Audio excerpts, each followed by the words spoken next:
Hello everyone. Guys, magluluto ako ngayon ng pork chop. Ayan. So, meron tayo ditong pork chop. Meron tayo ditong bawang sibuyas, may pinigap kalamansi, paminta, may oyster sauce, seasoning, laurel. Ayan. At saka po, toyo. So, ayan, lutuin natin guys. Gagawin ko lang po siguro siyang adobo. Opo, adobong pork chop. Di ko na po siya naibabad dahil gabi na po. Nagsimba pa po kasi ako. So, pagdating ko po ay alanganin na. Ayan. Maiksi na yung oras. Maghahapunan na. So, didirekta ko na lang siyang adobo. So, ayan. Mainit na yung ating kawali. Mag-isa na tayo.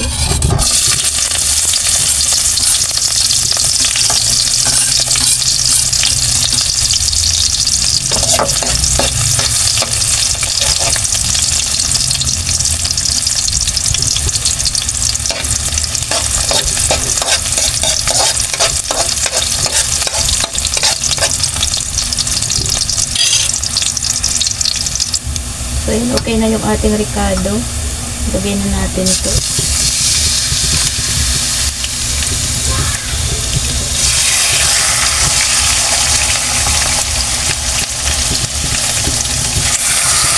Hindi ko na po ito hinati-hati. Mamaya naman po ay liliit din yun.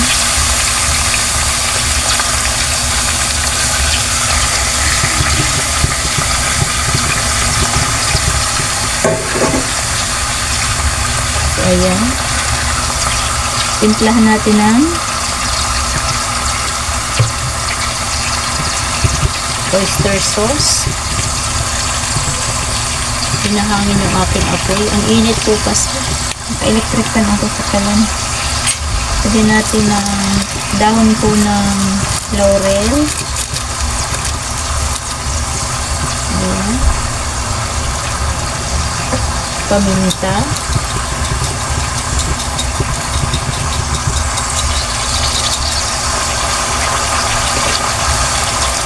Lagyan natin ng seasoning. At mag-add po tayo ng toyo. Tignan natin guys sa cutting. Konti na lang. Ayan. Maya-maya muna po natin balik na rin. Kaya lang po natin siyang pag ano yung ricado, tapan muna natin. Mamaya na po natin sabawan. Tingnan natin guys. So, kumulo na yun sa ricado. Balik na rin natin siya. Tapos, lagyan na po natin siya ng sabaw. Ayan.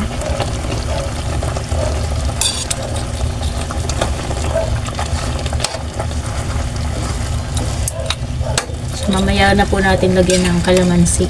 Kalamansi po yung aking ipang lalagay instead po na suka.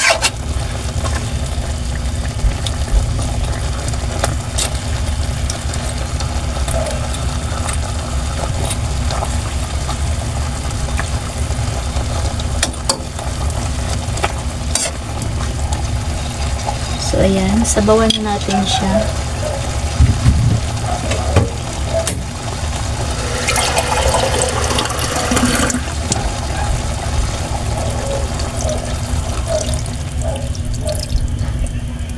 Ayan. Okay na po siguro to. Patutuyuin natin siya guys. Ayan. Siguro naman po bago ito matuyo ay malambot na yan. Takpan natin ulit. At hayaan natin kumulo. Check na natin. Ayan, munti na yung sabaw. Balik na rin na natin ulit.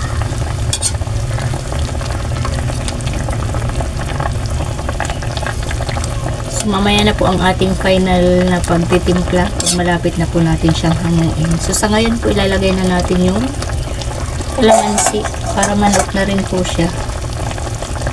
Ayan.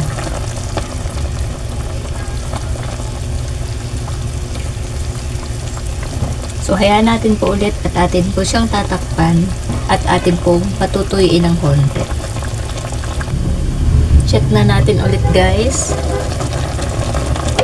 Ayan. So, halos patuyo na siya.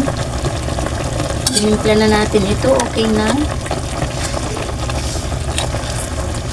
Ayan. Malambot naman na po. Oh. Malambot na siya. So, okay na siguro to. Request po nung anak ko ay wag ko daw po siyang patutuyuan para daw po may sauce siya sa kanin.